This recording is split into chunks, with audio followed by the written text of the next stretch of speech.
Right, here we go. Welcome. As you can probably tell from this cunningly titled screen, today I am delving into the Blackstone Fortress.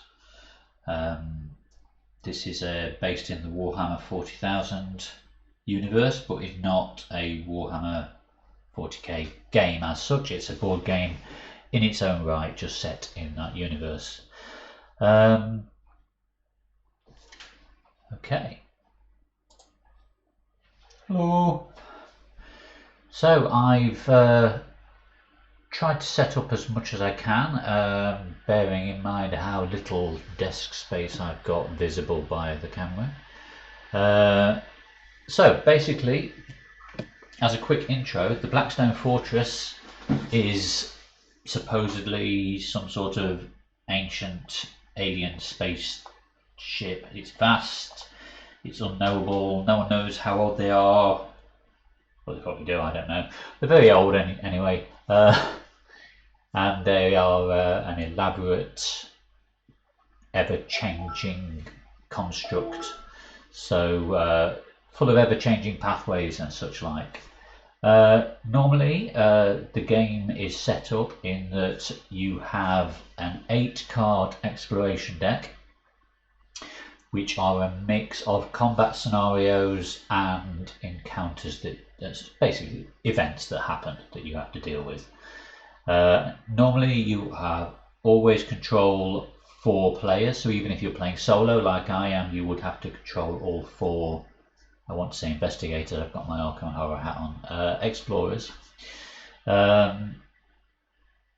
Also, this area at the top is called Precipice, which is the space station that you're basing your exploration from. And normally you will have 4 spaceships docked at this space station, which grant you special abilities during your exploration. However, for the purposes of this stream, Games Workshop have been publishing articles in White Dwarf magazine over the past year or so, most of which have been summarised in this Blackstone Fortress annual, and one of which is a prequel mission called Traitor's Fane. So that is what we're going to be looking at today. It's a sort of a cut down version of the full Blackstone Fortress game. We're playing with 2 investigators instead of the usual 4. There are 2 exploration cards instead of the usual 8, but once we've done those 2 explorations, we will venture into this scripted mission. So this is where it veers off from how the game is normally structured. The game itself, Blackstone Fortress, is you are working through a series of expeditions from Precipice. For each expedition, you will work through a set of 8 exploration cards. No one's talking to you. I thought as much. That's really put me off. So yes, you work through a set of 8 exploration cards with the aim of finding 4 clues. Once you have found 4 clues, you can do a stronghold mission. And once you've done all 4 stronghold missions, you can attempt the, I've forgotten what it's called now, Hidden Chamber, I think it's called, the Hidden Chamber. And then once you have completed the Hidden Chamber, you get to open this secret envelope. As you see there, Hidden Vault envelope. Do not open until the Hidden Vault quest has been completed. Now, at first I thought this was just some artificial coyness pretending that it's some secret, but apparently I understand these cards are randomized, so you don't actually know what you're going to get, and if you can complete your hidden chamber and get something completely different to someone else completing their hidden chamber. So it's a little bit of a legacy element there, but not a great deal. Right. I've set up my tracker thing here to sort of keep track of the various phases with various steps within a combat phase, but there are other steps that occur outside the combat phase, which I need to try and remember right now. So, I have here Thaddeus the Purifier. He is a Ministerian priest. Can I hold this so you can see it properly? No, really? There you go, maybe like that, yeah. See, with all this finery, I've not painted these models yet, all I've done is assembled them. He has a nice little skull on next to him, carrying a machine gun. He's holding his holy book and whatever. And then we have his zealot, his missionary zealot, Pius Vaughan, who she is basically running around with a flamethrower and is incredibly deadly. Sorry, I've got a slightly watery eye. My cat allergies are playing up. I do apologise. That is also probably making me a bit stuffy and snuffly as well, so I apologise for you having to put up with that. All this stuff over here will come into play as and when we have to deal with it. So, first step, we will reveal the first exploration card, and it is a challenge, the Gauntlet of Death. Well, that sounds fun, doesn't it? So, we need a corridor token, the corridor. Here we are. The Gauntlet of Death. At the end of a corridor crisscrossed with deadly traps lies a valuable discovery. Take a 3-hex corridor chamber and place the explorers beside one end of it. At the start, one at a time in leader order, each explorer can attempt to traverse the corridor. If they do so, move the explorer along the corridor 1 hex at a time. When they enter the first hex, they make an agility roll. When they enter the second hex, they make a defense roll. When they enter the final hex, they make either an agility roll or a defense roll, their choice. If the roll is failed, they suffer a wound and they must give up or remain in the hex and roll again. If it's a success or a critical success, they enter the next hex or reach the finish if it is the final hex. Each explorer that reaches the finish draws a discovery card. Okay, so each character, I haven't actually got my character cards in shot here, there they are. Each character has 3 stats, defense, agility and vitality, and basically the symbol will say whether you'll roll one of these custom D6 where 4 of the sides are blank, a custom D8 where 1, 2, 3, 4 of the sides are blank, or a D12 I think that is, or maybe a D10. 1, 2, 3, 4. So again, only 4 of the sides are blank. So 4 sides are blank on each dice. So obviously the D6 is much harder to get a success on than D10, whatever it is. Okay. Shall we do this? Each character has 4 activation dice, which you roll at the beginning of their turn in a normal combat, and they place them on these 4 slots. If you start to take wounds, they will fill these slots, which means you then have less space for dice, which means you can take fewer actions. So it's quite a nice little mechanic there. So I think I'm going to send Thaddeus the Purifier. So he will attempt to traverse the corridor. So he will do an agility test, which for him is a D6. And that's a fail. So he takes a wound. This could be a very bad start to the game. He's going to try again. Oh, that's a fail again. That is another wound. Okay, I think he might give up now.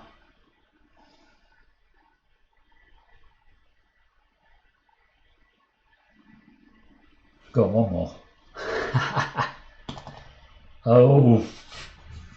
Yeah, okay, well let's stop there then. 3 wounds out of 4, that is not a good start. Okay, we're going to give up with that one. we're not going to take the gauntlet of death, and we're not going to get the reward associated with it. Okay. So now the next now we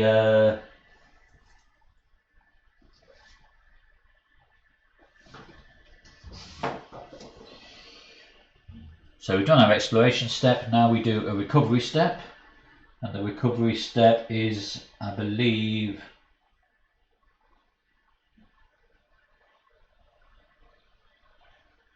right, I roll the Blackstone dice for each explorer. No, that's only for grievous wounds. These are wounds that can be healed rather than grievous wounds. So I believe at the recovery step, I simply do a vitality roll to see if I heal myself. Yeah, a vitality roll with wounds to see if their wounds are healed.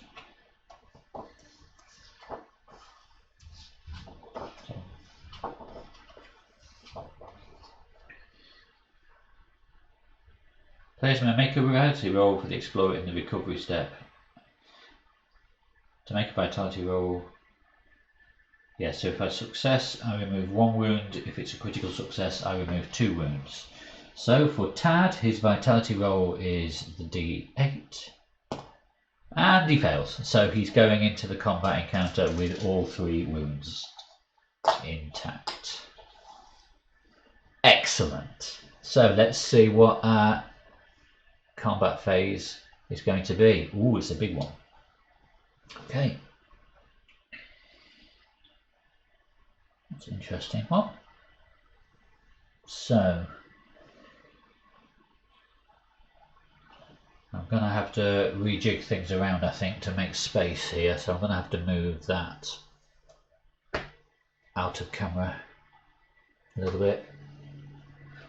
Do it like that, then at least you can see my destiny dice still. Do it like this.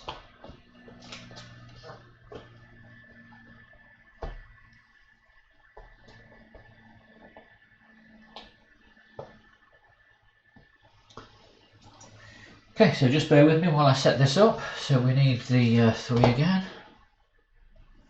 And we need another 3.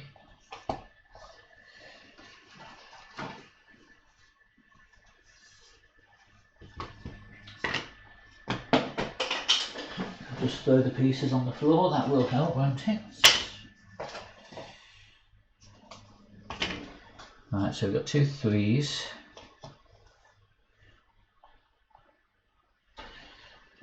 And 2. Wow, I really am running out of space. I think I might be better off setting it up that way around.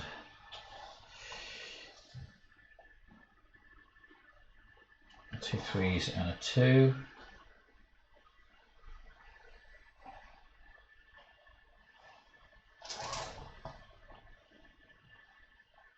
The maglev comes in here.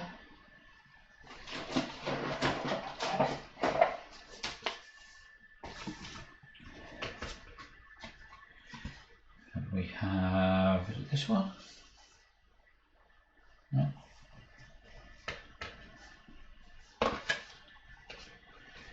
This one, isn't it?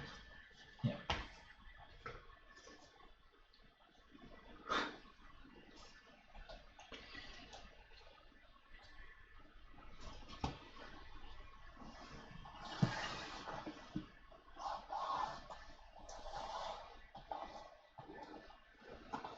So this one pops here.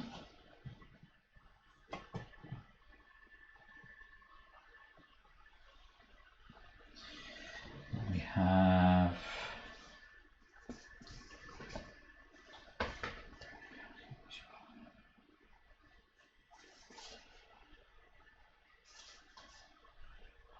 that one, is it?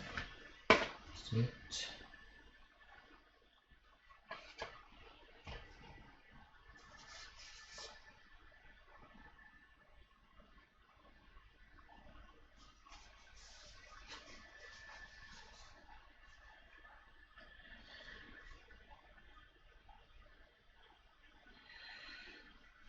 See, like that.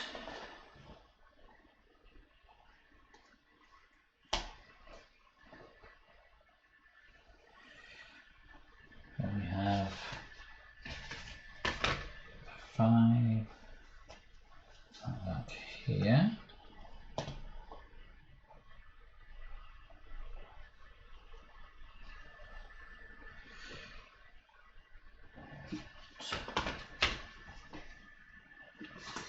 Go round one here like this. Yeah. Okay. That is our very strange setup.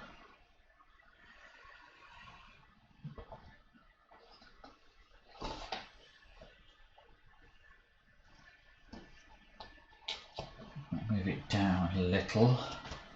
Move these out of the way now. Sorry about this, but this is one of the unavoidable aspects of this game. Is you have multiple combat setups in a single game. So I've got enough space to put the 2 things over here. I'll pull these down. Well, now this bottom one's off the board then, isn't it? You can't see it. Off the camera, I mean.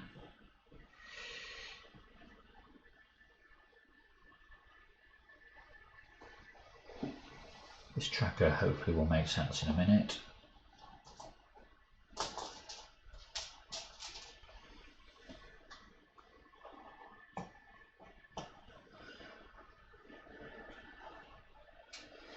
Right, I think we're about there. We've set up, we've got our combat path set up. No, we haven't missed a whole section. This may not be good for live streaming, this game. Can I lift the camera up any further?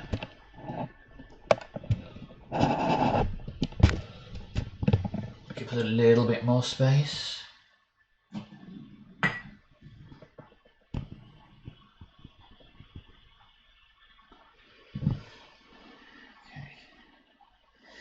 So what I also need now is 6.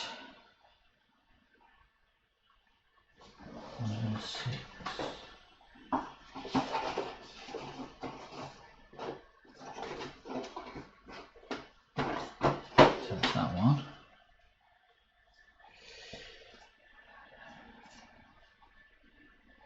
Right.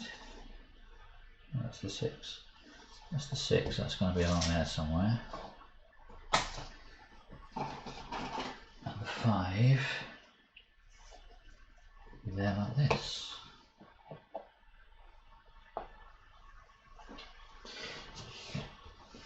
Yeah, I'm going to have to move Precipice off camera, I'm afraid. Don't think there's any way around it, but I'll try and position these Destiny dice up here so at least you can almost see what they are.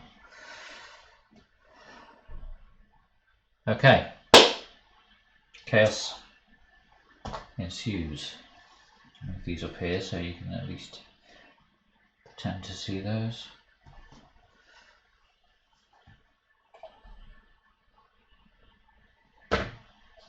Right, I now have to put on the enemy markers. We have 4, so number 3 is here. Number 2 is here. Number 4 is right at the end there. And I've lost a total number 1, there it is. Number 1 is here. Right. So first thing first is to find out what those 4 sets of enemies are. So we have our encounter cards here, which we will deal out along the tracker here. So number 1 is 7 traitor guardsmen. Okay, so I have to deploy 7 traitor guardsmen here. The rules say that if there are more than 5, one of them has to be a sergeant. So that's this guy with the spiky top. One guy has to be a flamer. I'll put him there as well. And then I make the rest up. So it's 7, was it? 1, 2, 3. Because these are small bases, up to 3 can fit in a hex. They have to be in cover from the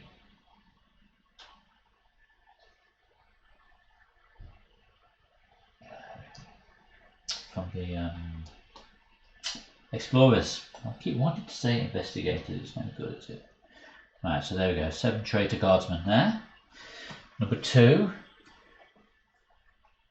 As you can see, each card has 4 on it, but you just look at the appropriate one, so it gives us some extra playability there as well. 3 Negavolt cultists. 3 Negavolt cultists go in number 2. Because these are a larger base, only 2 fit in a hex. So I'll put the 3rd one there, because they have to be in as much cover as possible, and these white lines represent cover. Number 3, 5 more traitor guardsmen.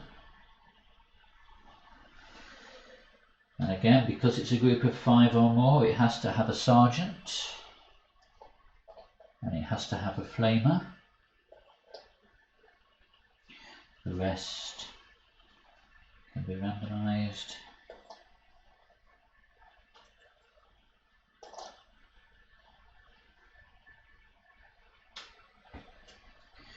And group number 4, 1 spindle drone.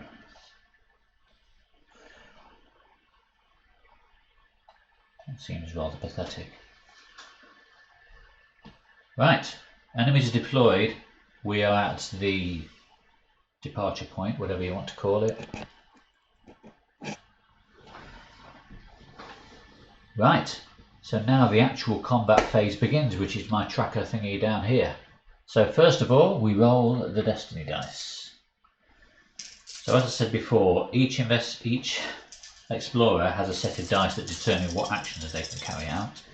And another destiny dice, which is like a pool of extra dice that we can roll from. I'm going to just put those here.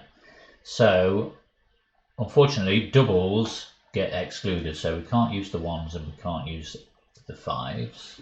So all we have is a single 4 available for us to take as an extra action. Okay, so I've rolled my destiny dice. Activation rolls. Highest one gets 2 5s, a 6, and a 2. And because Tad is injured, he only gets 1 dice, but at least he rolls a 5. Right, now we shuffle and deal the initiative card. So this determines what order heroes and villains take their actions in. Deal them out. So first is Tad, then it's Pius. Okay, that's not bad. Then it will be group number 4, then it will be group number 2, group number 1, group number 3. Okay. At this point we can decide if we want to swap positions, if it makes sense for either of us to go in before the other. At this stage it doesn't really matter. We can spend one of our activation dice as a gambit to try and swap ourselves with the nearest hostile group, but since we're going before them all, I don't think that makes much difference at this stage. So now, first player, activation phase. So first player is Tad. So, Tad, just to give you an explanation of how these work, Tad has 2 weapons. He has a power maul and a las pistol, which you can use for a 1 dice, which is effective at range 1, 2 to 3, and 4+. So it's much more effective at a close range, less effective at 4+. Then he has a servo stubber, which can't fire at 1 hex away, but he can fire at 2 or 3 or 4+ hexes away. And for his servo stubber, that costs 3 or 5. I've got a 5 dice, so in theory I could fire my gun. I can't see anyone to fire a gun at yet. Actually, I can see these guys down here. If I roll 5, if I do use a 5 dice, I can attack twice. If I will use a 3 dice, I can only attack once. Although to be honest, what I think I'm going to do is try and heal. I'm going to do a vitality roll. That's another fail. Basically, a single triangle is a success, a double triangle is a critical success. So I've used my activation dice up for Tad, failing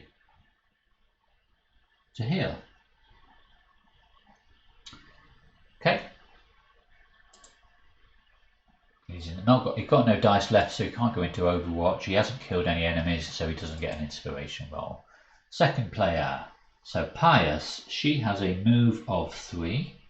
She has a Vindicator Flamer, which rolls a d10 at 2 to 3 range, or a d6 at other ranges.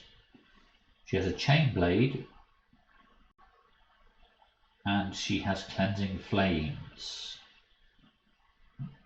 So, Cleansing Flames and the Vindicator Flamer both have Torrent. Ignore cover for a Vindicator Flamer or Cleansing Flames attack and make an attack roll against each other hostile in the same hex as the target. So she's going to move out. 1, 2, 3. I'm going to go there. 2, 3, 4. That's a 4 range, so no. 1, 2, 3. 1, 2. That's a 3 range to this hex here. It's behind cover. But I believe there was a line in the manual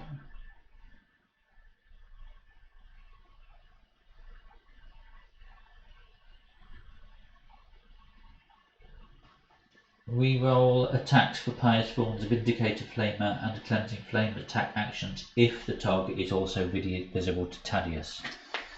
The way line of sight works in this is it's not literally a straight line of sight to the models, it's line of sight from the center of the hex you are in to the center of the hex you are targeting. So that works. Thaddeus can see that one, but Thaddeus can't see that one because this is in his way. So I don't get to re-roll my flame attacks, but I'm going to use this 6. So I've used 1 dice to do my move. I'm going to use this 6 to do a Cleansing Flame at this hex here. I roll 2 d10s.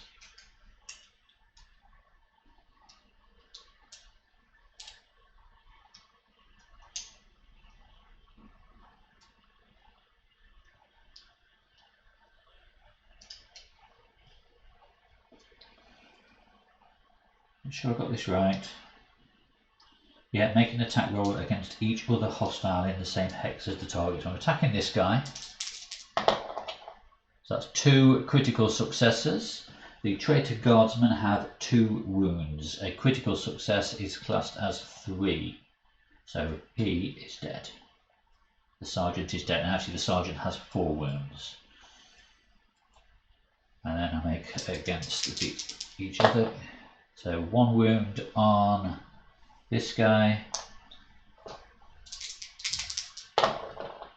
and 1 wound on this guy. Okay, that's not quite as successful as I'd hoped. So that's her second action. That was rolling a 6 for the Cleansing Flames. For her third action, I'm going to do an Inferno. I've not done one of these before. Costs 4, so I will, in fact I will use, oh Tad could have used that, couldn't he? I'm going to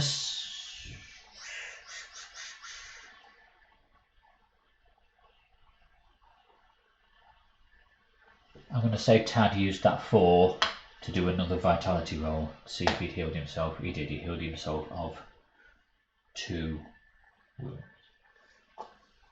Sorry about that. Right, so Pious Thorn will now use one of the 5 dice to do Inferno. Can be taken once per activation phase. Place an Inferno marker in up to 2 empty hexes that are visible and adjacent to each other. I'm not sure if that's classed as visible because that edge is in the way. So maybe I shall do those 2 like that. When an explorer or a hostile enters a hex with the infernal marker, we take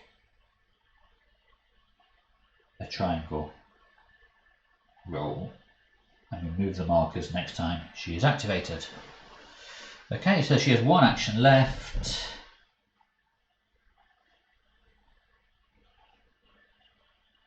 We may as well just do a Vindicator Flamer at these two guys here. No, these two guys here because they're already wounded. So that's one wound on the first guy. And because of torrent, I do it each other hostile in the same hex. Nothing on the second guy. Right, that is all of Pious Vaughn's go done. She doesn't have any Overwatch. Inspiration roll, she killed one traitor guardsman who has 2 wounds. So if we can roll a 2 or less on this Blackstone dice, we do. She gets an inspiration point. These can be used for re-rolling dice, or when you save up enough you can flip your character over to be inspired. Each character also has a secret agenda, so in this one, so for Pious, during an expedition slay 3 hostiles with a single cleansing flames weapon action. So if that had been successful on those 3, she would have been inspired instantly, which gives her higher stats, better attacks.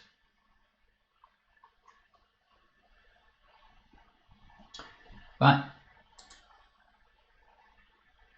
Now I need to work through the hostile groups. So hostile group number 4, Mr. Spindly Drone over here. So for each enemy, they have a set of stats. For Spindle Drones, they also have a threat level. So I'll put that there, threat level 0 at the moment, that's how it starts. And as the threat level rises, their attacks get harder. Then each enemy character also has sort of an AI matrix on the back. So where he is at the moment, he has got absolutely no line of sight to any of the heroes. So he's classed as hidden, no line of sight to an explorer. So we roll the Blackstone dice to see what happens. We rolled a 13, advance. Advance, I need to refresh my memory, I believe is just move twice. No, it's move towards the closest explorer and then attack. So his move is 2, 1, 2. He doesn't have line of sight, so he doesn't do an attack. Next, the group 2 activates, which are the Negabot cultists. So again, we'll consult their table. They don't have line of sight, so they are hidden. So for each one in turn, so we'll roll for this one. He rolls a 15, which is charge. Charge means move towards the closest explorer, then attack. And if there are no explorers adjacent or visible, move a second time. So his move is 3, so he goes 1, 2, 3. And then he moves again. 1. Oh, make him stop there. Next one. He rolls a 2. 2 is recharge. Recharge means to remove a wound counter. If he doesn't have one, treat it as an advance. And as we just did advance, that's basically 2 moves and an attack. So 1, 2, 3. We'll say 1, 2. We'll bring him up there. And the third one, he rolls a 19. Generally, the higher numbers are worse for our chaps. So 19 is a charge. Charge is move towards the closest explorer, attack him, then move a second time. 1, 2, 3, 1. So poor old Tad is now a bit swamped, but at least he healed himself on the last turn. And lastly, hostile group, no, not lastly, that was only our second hostile group. Hostile group number 1, our second band of traitor guardsmen over here.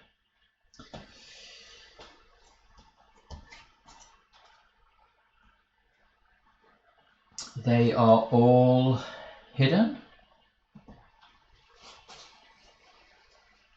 Excuse me.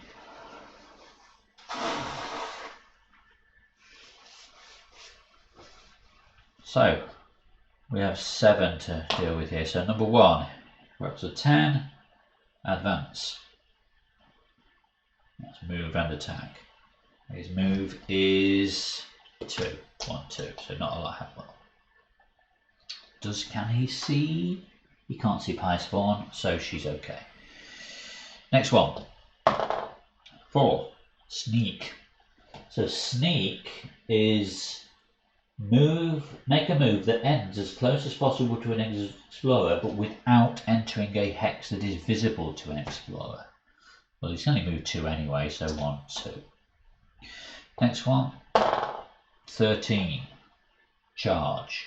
And charge was move and attack, and then move. So 1, 2, can't attack, 1, 2. Sergeant is next. He rolls an 18, which is charge, which is move and attack and move. So 1, 2, 1, 2. Where's my dice gone?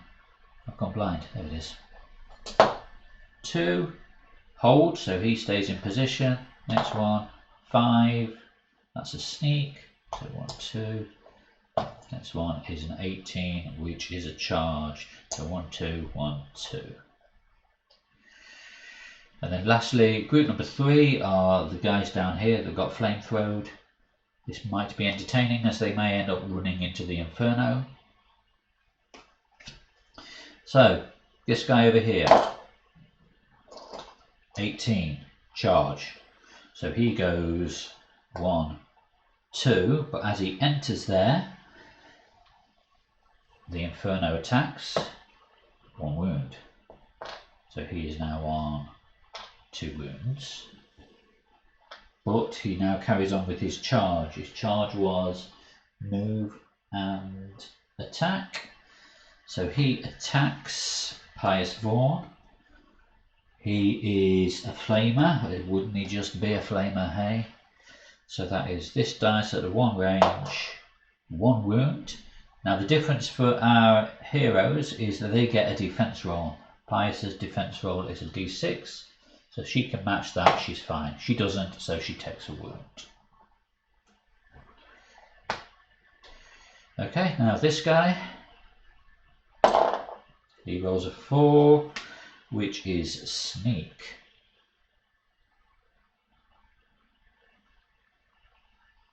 No, because he's not hidden. He is in cover. Nearest investigator is 2 or 3 hexes away, so he's this. I think I probably did the wrong thing for that guy, but never mind. So he is doing an onslaught, and onslaught is attack the closest explorer that is in range and visible, and then attack again. So he, looking at the model, he is got a grenade. So grenade, range 1, 2, 3 away is a purple triangle. Oh, that's a critical hit. So she has to defend against a critical hit, and she fails. So that is a grievous wound. And then he attacks again. Is that right? Yes, yeah. He attacks again with his grenade, 2 to 3. Right, that's a success. And that's a critical success, so she negates that. So these 2 have been, it's just these 2 left now. Can't see the Blackstone dice again. There it is. This guy rolls a 1, which he is in cover, so he takes... Has he got a las gun? I think he's got a las gun, so he does an aim attack. The las gun is a triangle. Aim attack means he re-rolls misses. So that's a success. Can she defend herself? No, she can't. So that is another wound. This is not going well. And then the last guy with the club, he rolls a 3. It's onslaught. Pistol and melee weapon. 1, 2, 3 away, so it's a d6. That's a critical hit. And her defense roll is... That's a critical hit. So that's negated. I'm taking that one. I don't care what you say. Right. This is group 3, isn't it? I'll just put him up there to remember which group he came from.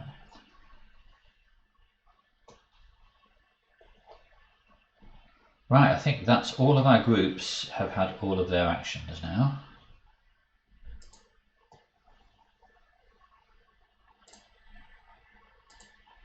Right, so now we re-roll the destiny dice. Oh no we don't, no we don't, I've missed a step, I'm sure I have. I have, bear with me while I edit my spreadsheet.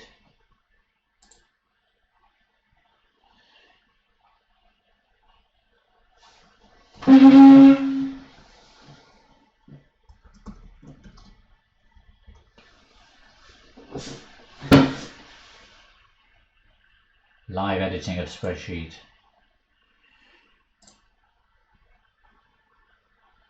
Okay, event phase. Ignore the 0. I can't be bothered to fix it right now. So now we roll the Blackstone die to see what happens at the end of the round. We have rolled an 18. Heroic effort. The leader picks an explorer that is out of action. Deploy the explorer in the same hex as another explorer as close as possible. If no explorers are out of action, the leader picks an explorer, make a vitality roll for that explorer. It is definitely going to be Pious Vaughn making a vitality roll. She rolls nothing. Well, that was a big fat waste of time, wasn't it? Okay, so now we roll our destiny dice to see what extra actions we might be able to take this turn.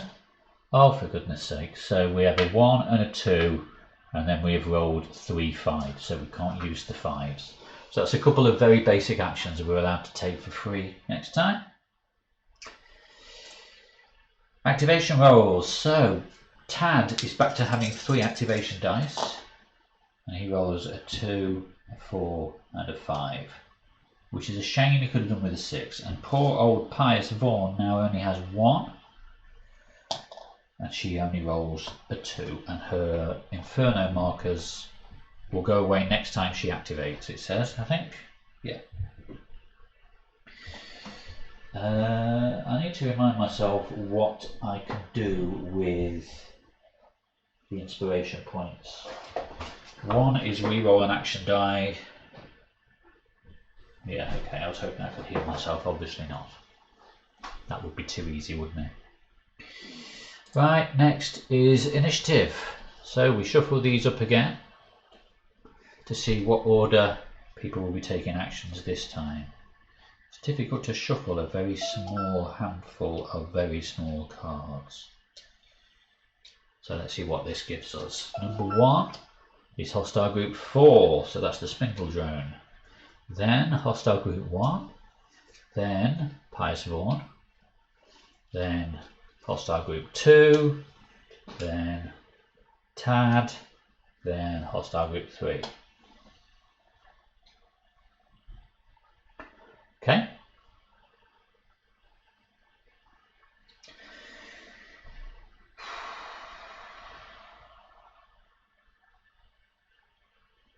Right. Does anybody want to swap positions? Does anybody want to give up an activation dice to move up the queue? Well, Pious can't afford that. Tad possibly could. Well, covering fire, they've got line of sight of each other, so they could swap positions if they wanted to, but that's not really much good. So we could do a gambit, so we would have to roll an agility roll. And Tad only rolls a d6, so it's only a 1 in 6 chance. So I'm going to not bother. Right, activation. Hostile Group 4. That is not these guys, that's the Spindle Drone. It's got a move of 2, What's he going to do? He currently has no line of sight to anybody, so he's classed as hidden. He rolls a 16, so that's advance. And advance is move and attack. So his attack roll is 1, 2. He now has line of sight to Pious. Threat level is 0. 1, 2, 3 away, so it's a d6 attack. And that is a critical success, and Pious's defense is nothing. So she takes a 4th wound, which I believe means she's out of action. I'll double check that. It must be, because she can't take any actions. So this hasn't happened to me before.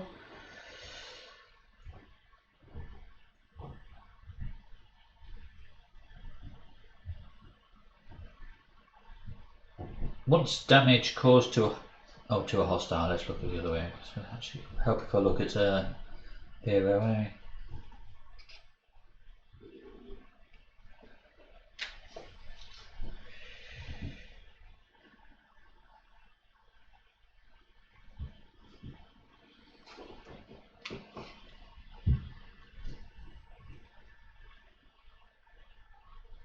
Sorry about this. It must mean that she's out of action.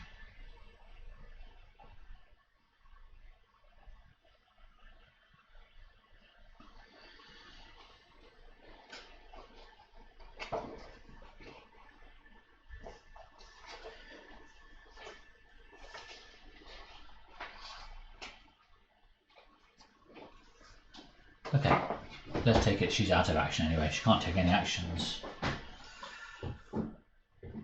Right, so hostile group 1, which is these guys. Traitor Guardsmen.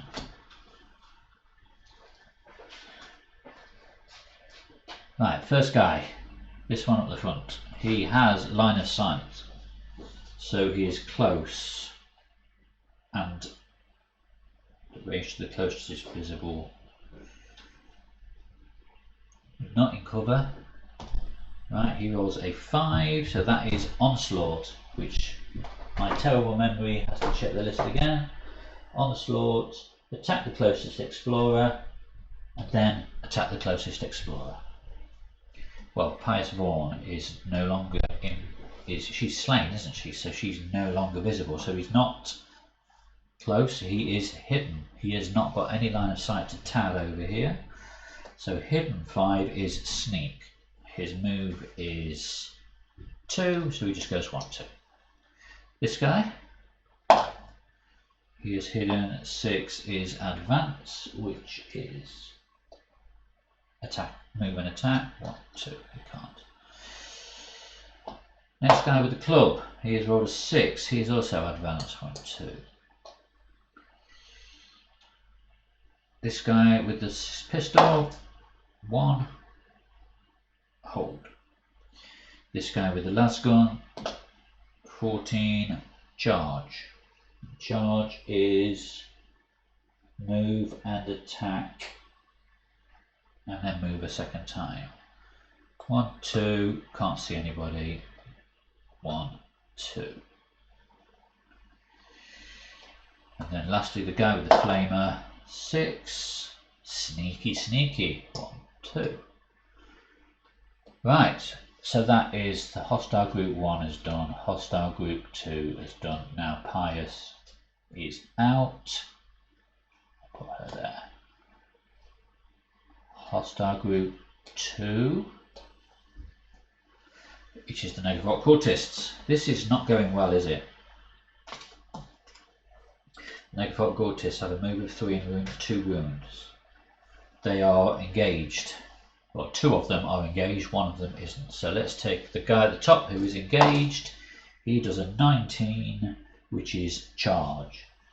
Charge is, it's onslaught. looking at the wrong column. Attack the closest explorer, then attack the closest explorer. The Negavolt Cultist attack is with his Electro Goad, so he misses and then he attacks again. Critical. Tad's defense is also a diamond. He fails, so that is a grievous wound. This guy, who is also engaged, he rolls a 1. That's recharge. Remove a wound. If he doesn't have any wound, treat it as an advance roll instead. And advance is move and attack. He can't move closer, so he's just going to attack. Another critical success, and Tad fails again.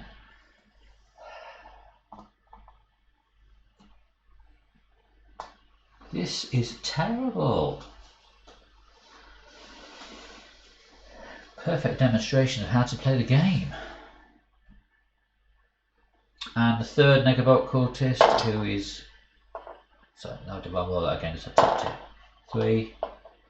Recharge. You can't recharge, so it's advance. He moves in 1 and attacks. He misses. Finally, something goes our way. Now it's time for Tad to do something with his single action.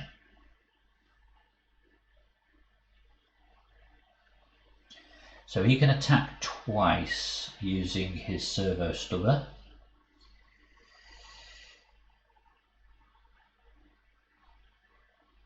The target for the second attack must either be the same as the target of the first attack or in the same hex or adjacent. Unfortunately, he can't do anything amazing, but he does roll.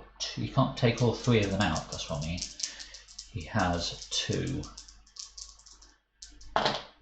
So his first one is a complete miss. And his second one is a single wound. The dice are not with me today, so let's say that was the second one. He's going down next turn, isn't he? So now we have Hostile Group 3, which is what's left of the Traitor Guardsmen at the bottom. Those should have gone away on Pius's activation. Okay, back to Traitor Guardsmen. They have, these 3 in fact, have all got line of sight to Tad.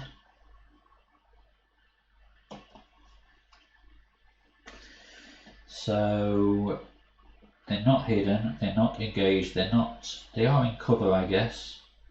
Armed with a las gun, one of them has a las gun. And in cover from all visibly. So I guess one with the las gun is classed as in cover and the other one is classed as other.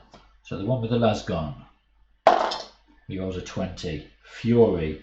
Take an onslaught action and re-rolled failed attack rolls for that action. Onslaught is attack the closest expiring range and then attack the closest expiring input. So the las gun is a diamond purple, so he attacks this guy, missed, re-roll it, missed, and then his second attack, single,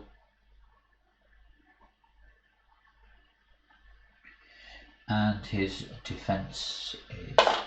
Right, so he's at least negated that attack. So he's been this guy.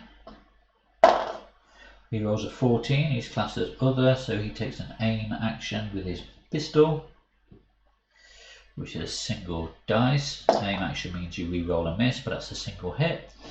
Tad's defense negates it. This guy, he can't see him, so he's hidden. So his action is a 1, hold, and then this guy with the flamer, he has line of sight, he rolls a 7, he's not close, he's classed as other, so he takes an aim attack with his flamer. The flamer at a range of 1, 2, 3, 4 plus doesn't work, so he has to move up, so he has to move 2.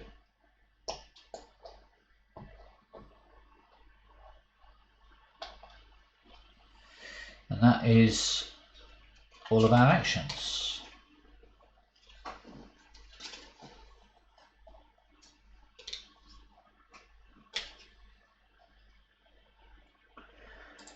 This is terrible. Tad took his action, didn't he? It went badly.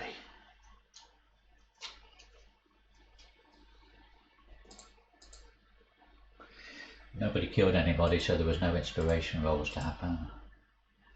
Event phase.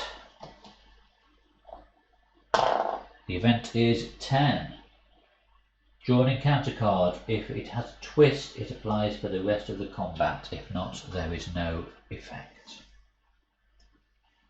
No twist.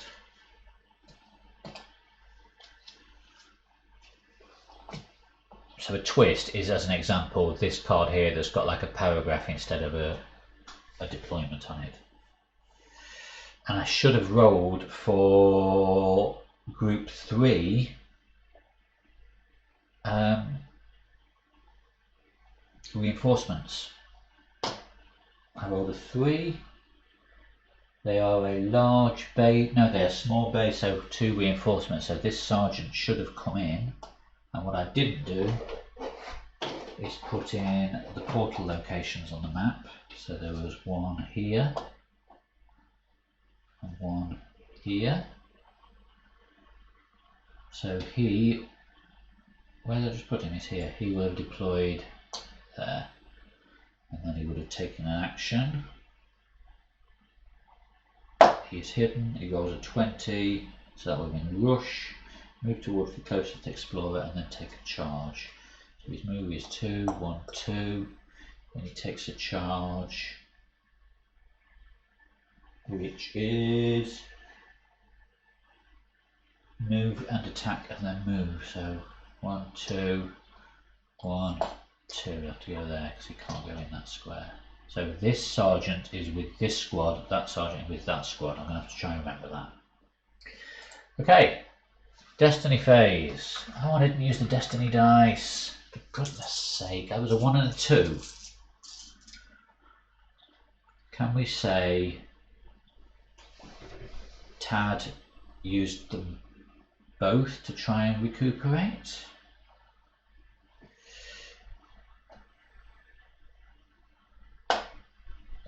He saved 1 wound. These grievous wounds cannot be healed. Right, Destiny dice. 3 3s, so they go out.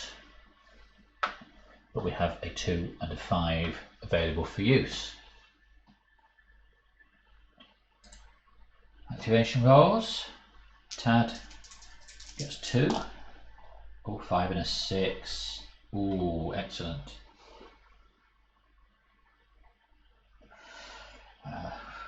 She's out of action, isn't she? Okay.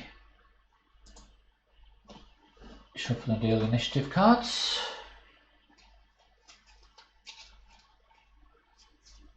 Cannot believe I've got my flamethrower out of action.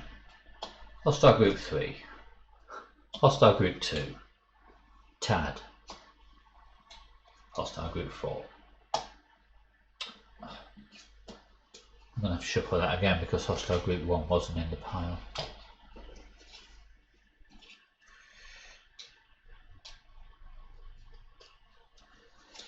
Hostile group 1, Tad. No, action then 4, then 3, then 2, then 1. Tad is in a spot of bother.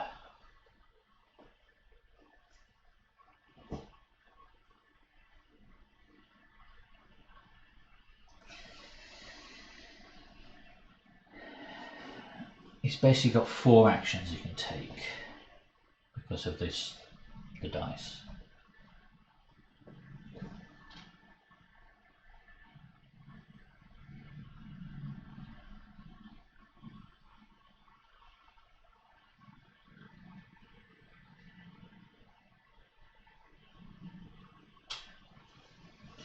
Okay, let's see what's going to happen then. Tad has 4 actions available.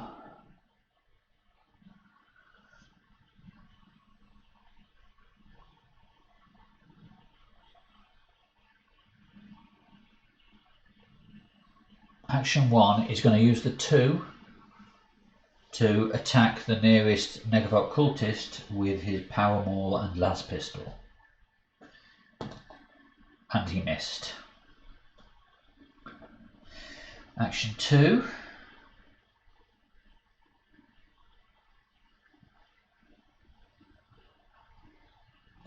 He will use a 5 to attack with his servo stubber.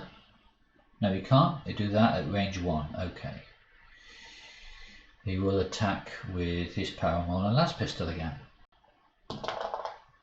Right, critical success, so that's 3 wounds on... Negavolt cultists only have 2 wounds, so let's say he was attacking this one and it's dead. Then he will use the 5 on the destiny dice to do another attack on this one, so this one is dead. And then he'll use his 6 to do the same attack on the 3rd Negavolt cultist. Critical success. He is dead. Some positive dice for once. He's given himself a little bit of space. So he's done his actions. He's still in the same square. He's not even got off the maglev. Inspiration roll. So he has just killed 3 Negavolt cultists, which are 2 wounds each, so that's 6. He rolls an 11, no inspiration point.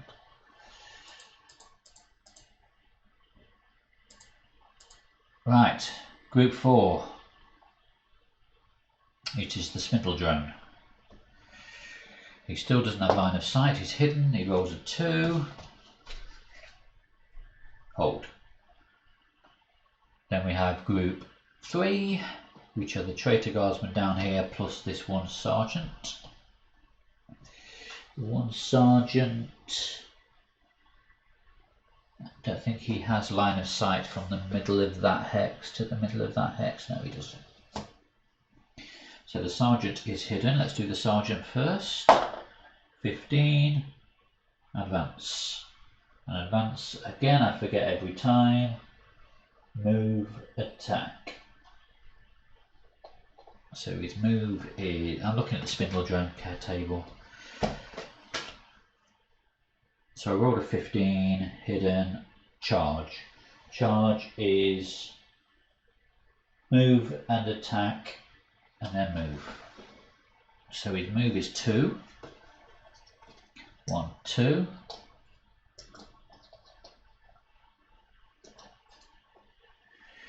Then he attacks with his pistol. He is 2 to 3 away, so it is a single square dice. Critical success, of course. And Tad responds with... Right, so that's downgraded from a critical wound to a normal wound. And he moves again, doesn't he? For a charge.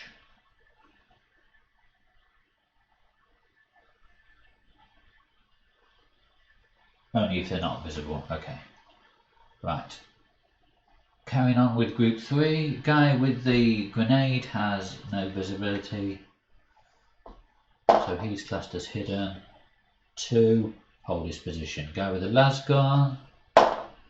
13. He does have line of sight, but he's a long way away. Onslaught, which is attack and attack. His lasgun at that range is a single die, missed, and a second attack, critical success. Thaddeus defends with a critical success, so that he's safe. And then lastly, I've got this guy over here with the club. He has line of sight, but he doesn't have a lasgun, so he is classed as other. He rolls an 8, which is taken aimed attack, and he's with his pistol. At that range, it's die, and he misses. But an aim means he rolls a fail. That's a critical success. And Tad responds with a fail. So Tad is out of action. Well, That went terribly.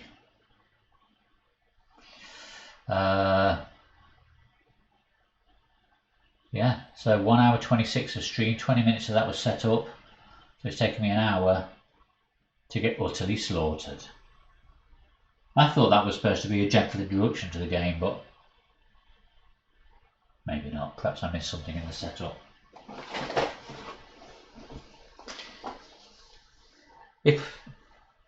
If we'd successfully completed this one, we would have then gone on to do this mission here, which is a lot more self-contained, but you're up against Chaos Beastmen and Space Marines, which don't come into the early part of the game at all. And if we'd successfully completed it, we would have gained this item, which we would have to photocopy and print out ourselves. Thank you, Games Workshop. So yeah, that was terrible. I forgot all about my spaceship. What would that have done? Could I have taken an action there? Once per expedition at the start of the gambit stage, the leader can use clarions, infrared, loudhailers, lordhailers. If they do, in that gambit step, each explorer can form a gambit without having to spend an activation dice. Okay. Probably wouldn't have done me much good, because for half of this game, Piers Morn was dead. She got absolutely swarmed. Right, well there you go. I hope you enjoyed that, watching me get absolutely slaughtered. That's how things go when I play, isn't it? It's okay, well I think I'm going to call it a day. Thank you for watching, and we'll catch you next time. My next stream will probably be on Saturday, and will be my Arkham Horror League of Extraordinary Investigators next game. So, okay, thank you very much and goodbye.